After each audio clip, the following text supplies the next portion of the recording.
My name is Tom Runyon. I've been connected to Next Chapter Church since probably 2009. Life for me before Next Chapter, for 2 years before that, all I was doing was drinking and doing drugs, and became homeless and was living in the woods over by the library in Newport. And then I got a job working at McDonald's. I was still homeless then. Another member of the church kept coming in wanting us to come to church, me and my girlfriend. And finally we did, but we did it for the wrong reason at that point. At that point we were there very much to see what we could get from the church. And the more I went, the less I wanted from the church, and because I started making friends there. And she just kept wanting, and finally she just broke away. At one point with her, I was afraid to come to the church because I was afraid she was going to show up and cause a scene. And some of my people had become my friends, said, "Tom, you don't have to worry about that.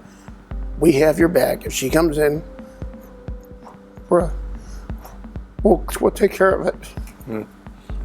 From that point on, the church was basically my rehabilitation. I started off wanting to not let them down. Eventually it was because I didn't want to let them down or myself. People who I got close to real fast was, of course, Rob Roy, Aaron Broomall, R-Dub, Ron, Dave Bione, Dave Rogg, and the list just goes on. But those were the ones that took me in like family. Oh, can't forget Michelle Hanna. Michelle Hanna is like the angel over my shoulder. She's been watching out for me for a long time too. One point I was living and like you said, you brought me sleeping bags. We went to Ron, R-Dub, one day, and told him I needed some stuff. So he comes up and gives you some money, and we went to Kmart. We got me a lawn chair to sleep on, a little radio, and a couple other things. And then it's like, here, the rest of this is yours too. I'm like, I thought I was rich. I was living under a bridge, but I felt safe because I knew I had friends. All of a sudden, we had one brand new tent. Someone donated another tent, 4 or 5 flashlights, batteries, anything and everything we could possibly want. The church was right there. I was there until the house finally got finished enough to move me in upstairs. I got someplace where I don't have to worry about someone coming up on me at night or any animals or anything else. It took a while to get used to. Well, with the house, it frees me up to, how could I say it? It's safety. Okay, safe. It's a safe place for me to stay.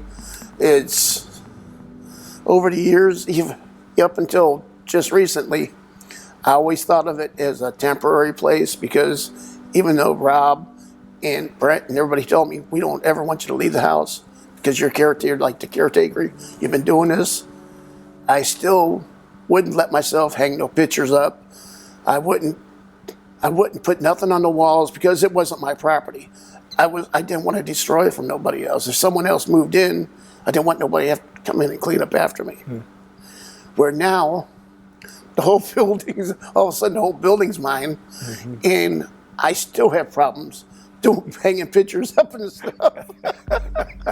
It's like, wait a minute. Yeah. Having that home, it's just freeing, since I've come back to God and stuff with the church and stuff. My life has just gradually gotten better over the years, one stage at a time. I got my first real job was working at Dick's Last Resort, Levy. I was still homeless for that. I got that first paycheck, and I'm standing there looking at it.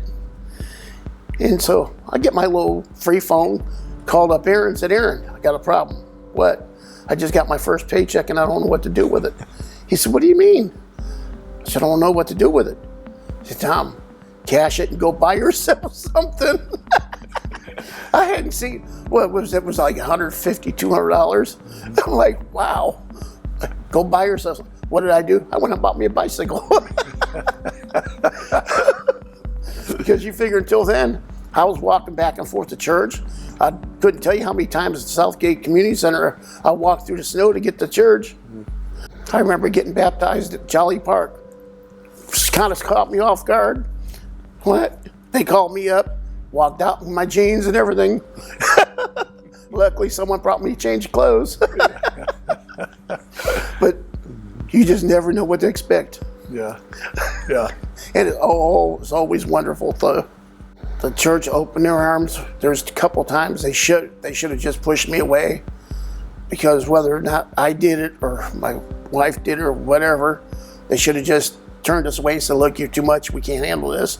But they didn't. They kept me in, took me in, held me closer.